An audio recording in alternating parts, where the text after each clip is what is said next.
I was enjoying my morning coffee on the dock when I spotted her marching down the trail, clipboard in hand, face set with that familiar look of determination. I sighed. Karen Wilcox, president of the Pinecrest Estates HOA, was about to ruin another perfectly good Saturday. 5, 4, 3. I counted under my breath, watching her designer hiking boots navigate the pine needle-covered path that wound down from the main road to my lakefront cabin. "Mr. Green!" she called out right on cue. "Samuel Green! We need to discuss an urgent community matter." I took a long, deliberate sip of my coffee before standing. My grandfather's words echoed in my mind. "Son, be polite even to those who don't deserve it. But never, ever let them walk all over you." "Good morning, Karen," I called back, trying to keep my voice neutral. "What brings you down to my property today?" My emphasis on my property was subtle but intentional. Karen and I had been engaged in a silent battle since I moved back to my family's land 3 years ago after completing my military service. I'd used my savings to rebuild my grandfather's old cabin on the shore of Lake Merritt, a pristine body of water nestled in the valley of what locals had called Green Mountain for generations. Karen reached the dock, slightly winded from the walk down. Her perfectly highlighted bob didn't have a hair out of place despite the morning breeze coming off the water. "The HOA board had an emergency meeting yesterday," she announced, consulting her clipboard. "We've decided that it's time to address the lake access situation." "Lake access situation?" I repeated, though I had a sinking feeling I knew exactly where this was heading. "Yes. As you know, Pinecrest Estates is a premium mountain community, and waterfront amenities are a significant draw for potential homebuyers. The board has voted to establish a community beach and dock area here on Lake Merritt." I nearly choked on my coffee. "Karen, we've been through this. Lake Merritt is private property. My family property." She waved her hand dismissively. "That's an outdated perspective, Samuel. Natural resources should benefit the entire community. Our HOA attorney says we have a strong case for an easement based on historical use and community benefit." "Historical use?" "My family has owned this mountain for over a century." Karen's smile tightened. "The previous owners of your cabin allowed occasional neighborhood gatherings at the lake. That establishes precedent. The previous owner was my grandfather, and he invited friends over for fishing. That's not the same as giving the HOA rights to my property." She thrust a document toward me. "This is our formal request for lake access. We're prepared to be reasonable. We only want to develop the North Shore for a small community beach and dock. The HOA will cover all development costs, of course." I didn't take the paper. "And if I refuse?" Her smile disappeared entirely. "Then we'll pursue legal remedies. The board has already allocated funds. Plus," she added, lowering her voice conspiratorially, "between us, there's a question about whether your cabin renovation was properly permitted. The county might be very interested in that." The threat hung in the air between us. I'd followed every regulation to the letter during my rebuild, but fighting a bogus complaint would still cost time and money. "I'll have my lawyer review your request," I said finally, taking the document just to end the conversation. "Wonderful! I knew you'd be reasonable. We'll need your answer by next Friday's board meeting." Karen beamed as though we just had a friendly chat, turned on her heel, and headed back up the path. As I watched her leave, my phone buzzed with a text from my cousin Marcus. "Heads up. HOA lady was asking questions about the property boundaries at the county records office yesterday." I groaned. This wasn't going to go away easily. My family's history with Green Mountain was as deep as the roots of the ancient oaks that dotted its slopes. My great-great-grandfather, a timber baron with more foresight than most of his contemporaries, had purchased the entire mountain in 1891. While other lumber operations clear-cut their holdings, he selectively harvested and replanted, ensuring the mountain would remain forested for generations. When the logging industry declined, rather than selling off parcels to developers, my great-grandfather converted the property to a nature preserve of sorts, building only a handful of cabins for family use. My grandfather continued the tradition, adding just a small access road and some basic utilities. It wasn't until my father's generation that any portion of the mountain changed hands.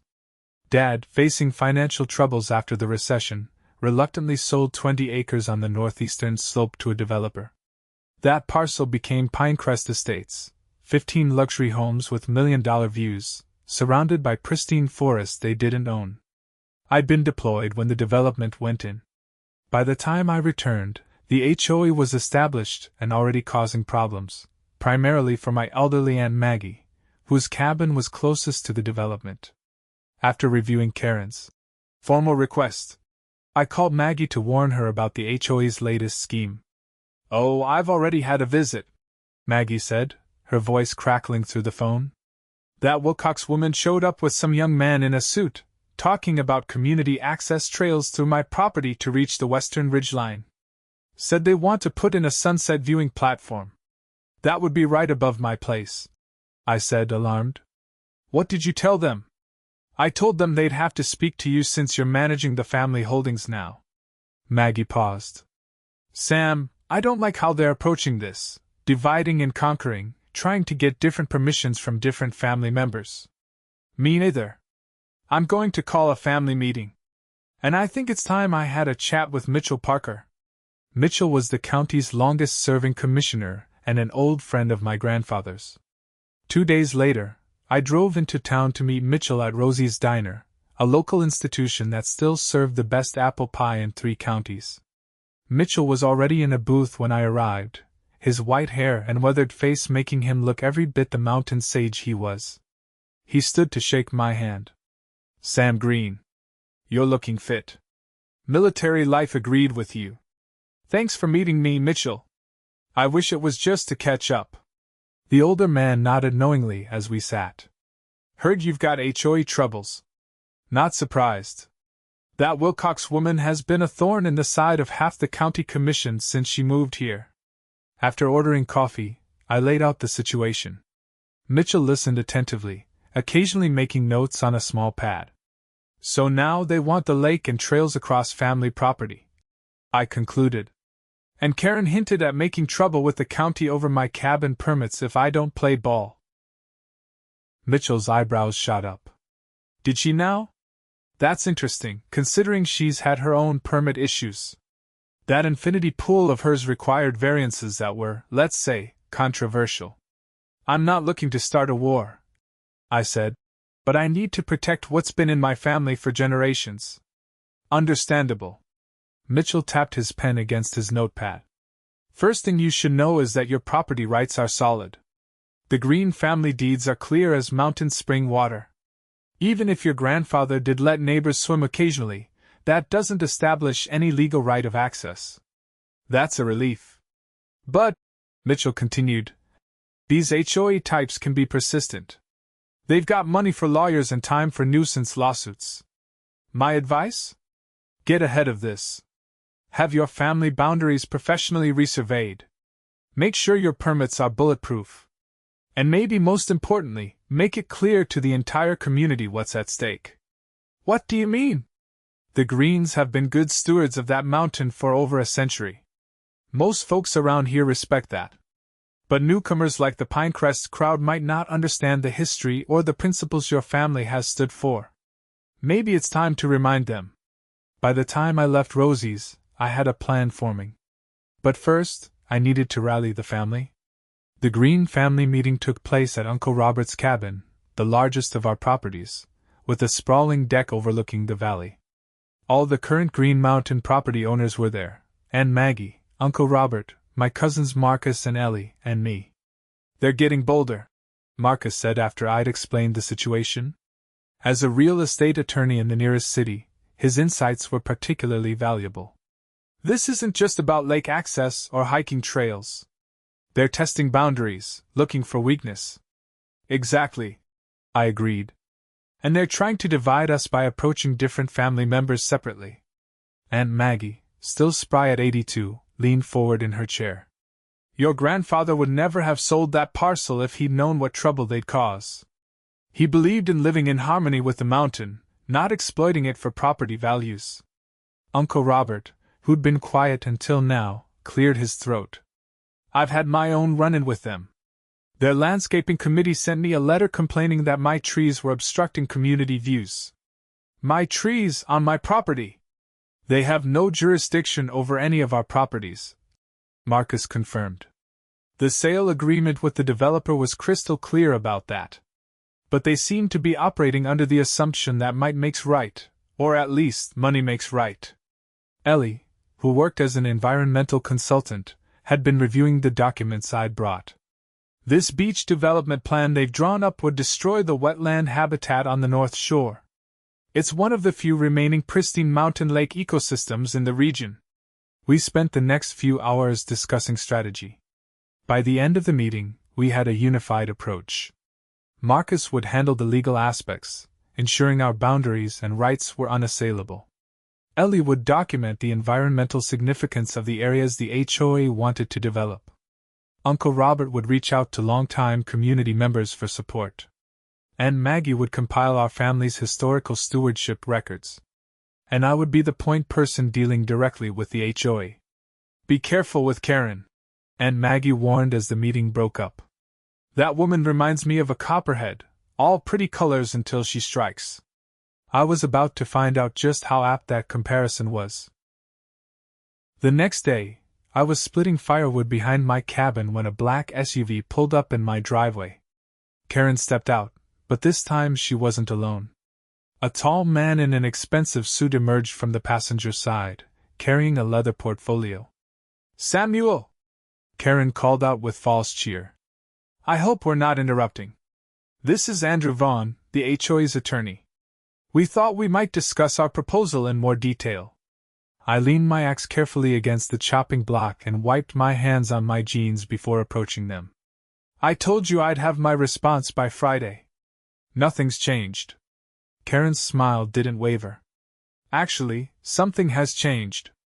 We've had an opportunity to review some historical records that strengthen our position considerably." Andrew stepped forward.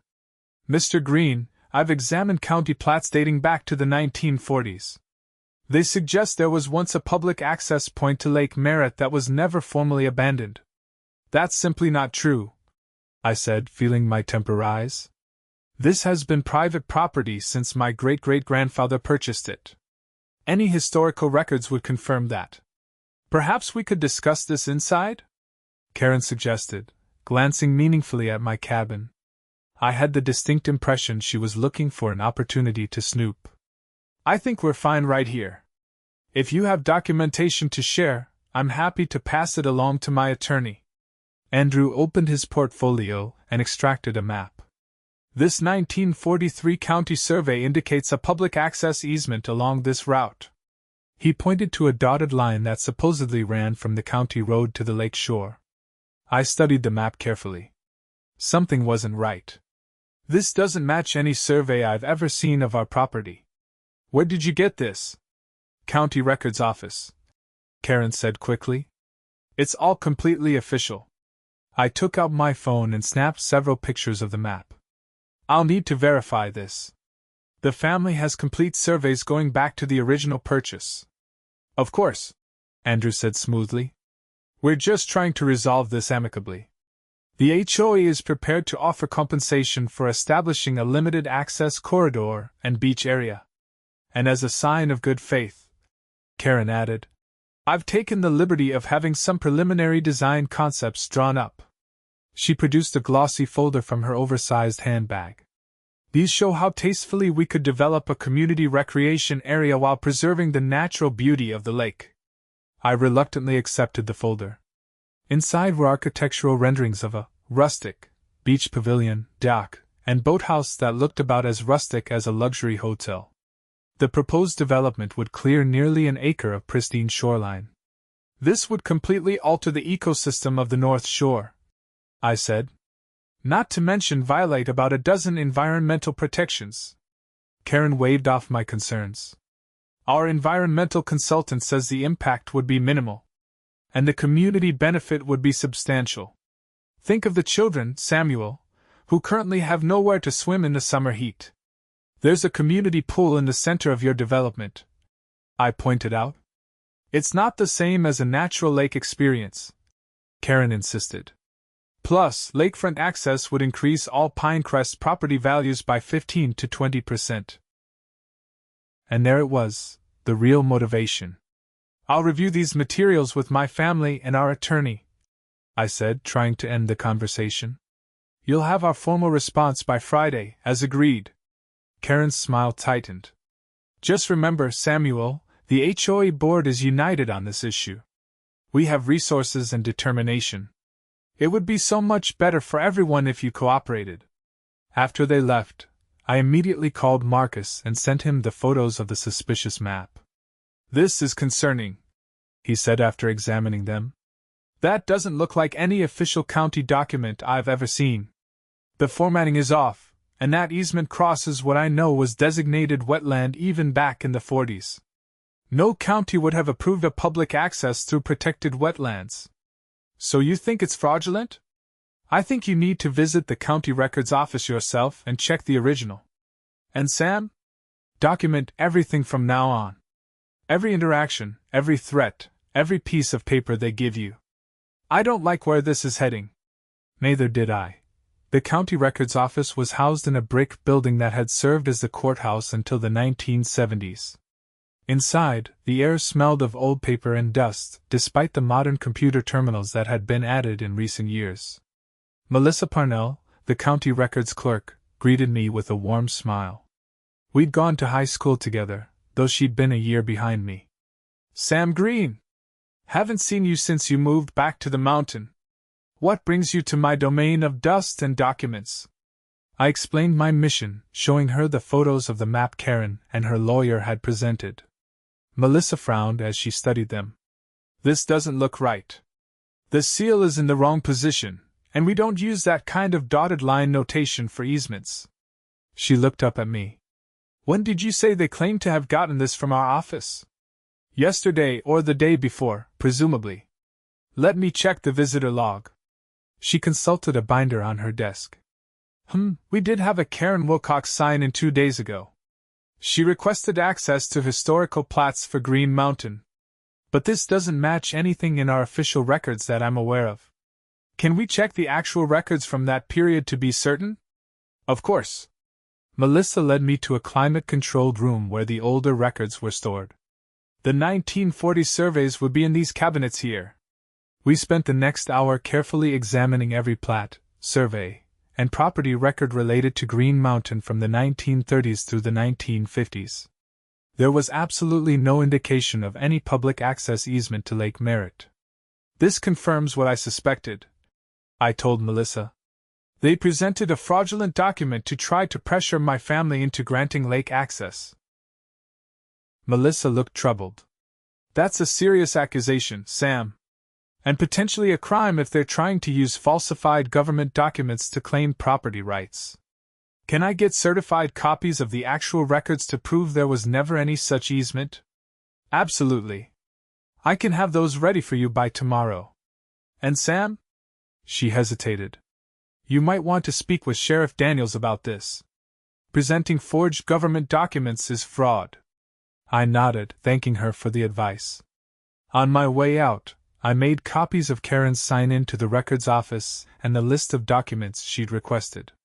It was becoming clear that the HOA's tactics weren't just aggressive, they might be criminal. Friday arrived, and with it, the deadline for my response to the HOA's request. I'd spent the intervening days consulting with Marcus, gathering documentation, and preparing our position. I'd also filed a report with Sheriff Daniels about the potentially forged map, though he'd been noncommittal about taking action without more evidence. The HOA meeting was scheduled for 7 p.m. in the Pinecrest Estates Community Center, a modern building with vaulted ceilings and stone fireplaces that had been featured in a regional architecture magazine. I arrived 15 minutes early, dressed in my best business casual attire, with a leather portfolio containing our response. The room was already half full with Pinecrest residents. I recognized a few faces from town, but most were newcomers who'd bought into the development within the last 5 years.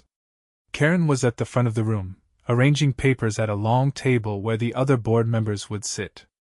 She spotted me and hurried over, her expression carefully composed. "Samuel, thank you for coming. We've allotted 15 minutes for community input regarding the lake access proposal. You'll be able to present your thoughts then." "Actually, Karen, I'm not here for the community input session. I'm here to formally respond to your written proposal, as agreed." Her smile faltered slightly. "Well, yes, but we thought it would be most efficient to incorporate your response into the general discussion." "I'm sure you did. But my family's response isn't up for community debate. It's our final position." Before she could reply, the remaining board members entered and took their seats at the table. Karen gave me a tight smile and moved to join them. The meeting began with typical HOA business: approval of previous minutes, treasurer's report, architectural committee updates. I noticed several residents glancing curiously in my direction, obviously wondering why an outsider was attending their meeting.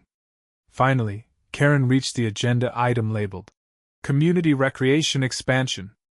"As many of you know," she began, "the board has been exploring opportunities to enhance our community amenities. We're excited to announce a proposed plan to establish Pinecrest Beach access at Lake Merritt." A slide appeared on the projection screen showing the architectural renderings I'd already seen. Appreciative murmurs rippled through the audience. "The pristine mountain lake is just a short walking distance from our community," Karen continued. "Our proposal includes a tasteful beach pavilion, dock facilities, and a protected swimming area for families to enjoy."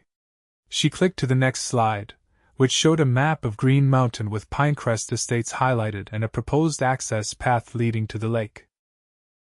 "We've been in discussions with the Green family, who own adjacent property, about establishing this access. We're confident we can reach an agreement that benefits the entire community while respecting the natural environment." That was a creative interpretation of our interactions. I shifted in my seat, waiting for my opportunity to speak. "We've also discovered historical documentation suggesting there may have been public access to the lake in the past," Karen continued, clicking to an image of the suspicious map. "Our legal team is researching this further." At this point, an older gentleman in the third row raised his hand. "Excuse me, but isn't Lake Merritt on private property? I thought the Green family owned that entire area." Karen's smile never wavered. "That's a common misconception, George. While the Greens do own significant acreage, natural resources like lakes typically have more complex ownership structures. Our attorney has advised that we have several viable pathways to establishing community access." I'd heard enough. I stood up, and all eyes in the room turned to me. "Mrs. Wilcox, I believe this would be an appropriate time for me to deliver my family's formal response to your proposal." Karen looked like she'd swallowed something sour, but nodded. "Of course, Samuel. Ladies and gentlemen, this is Samuel Green, representing the Green family." I moved to the front of the room, nodding politely to the audience. "Good evening. For those who don't know me, I'm Sam Green. My family has owned and managed Green Mountain, including Lake Merritt, for over 130 years." I opened my portfolio and removed our formal response letter, passing copies to each board member. "This document contains our official response to the Pinecrest Estates HOA request for lake access. To summarize, we are declining the request. Lake Merritt and the surrounding property remain private, with no public or community access permitted." Karen immediately tried to interject, but I held up my hand. "I'm not finished. Since Mrs. Wilcox has shared certain claims with you, I feel obligated to address them directly. First, regarding the supposed historical documentation of public access. I projected one of my own slides onto the screen, showing side-by-side comparisons of the map Karen had presented and the actual county records from the same period. The document previously shown to you appears to be fraudulent. Here are certified copies of the actual county records from that period, which show no such access easement ever existed." I placed the certified copies on the board table. "Presenting falsified government documents is a serious matter, which has been reported to the appropriate authorities." The room had gone completely silent. Karen's face had drained of color. "Furthermore, the proposed development would violate multiple environmental protections, as Lake Merritt is home to several sensitive species. I clicked to the next slide, which contained Ellie's environmental assessment. This independent analysis details the potential harm to the ecosystem. Now wait just a minute, Karen interrupted, finding her voice. These accusations are completely unfounded. Our attorney verified the historical documentation. Is your attorney here tonight? I asked, looking around the room. Because I'd be very interested to hear how he verified a document that doesn't exist in the county records.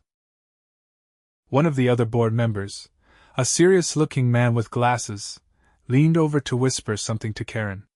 She shook her head sharply. Mr. Green, she said, while we appreciate your input, this is an internal Pinecrest Estates meeting. Perhaps we should continue this discussion in a more appropriate venue. I agree completely, I said. A more appropriate venue would be one where all the facts are on the table. For instance, did you inform the board and community that your proposal would require clearing protected wetlands? Or that development near the lake would likely trigger county environmental impact studies that could take years to complete? Another board member, an older woman, spoke up. Mrs. Wilcox, is this true? You assured us that the permitting process would be straightforward. Karen's composure was cracking. These are just obstacles to be navigated. Every development project faces challenges. And did you also explain, I continued, that the Green Family Conservation Easement, registered with the state in 1978, legally prohibits any commercial or recreational development within 300 feet of Lake Merritt's shores? This was clearly news to most people in the room, including some of the board members. The man with glasses spoke directly to Karen. You said the legal pathway was clear. This sounds anything but clear. Richard, we can discuss the details later, Karen said tersely. I pressed my advantage. One final point.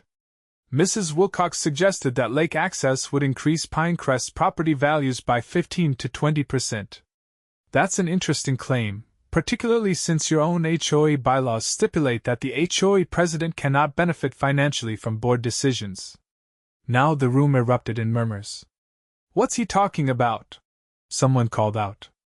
Perhaps Mrs. Wilcox should disclose that she's currently in negotiations to list 3 Pinecrest properties, I suggested.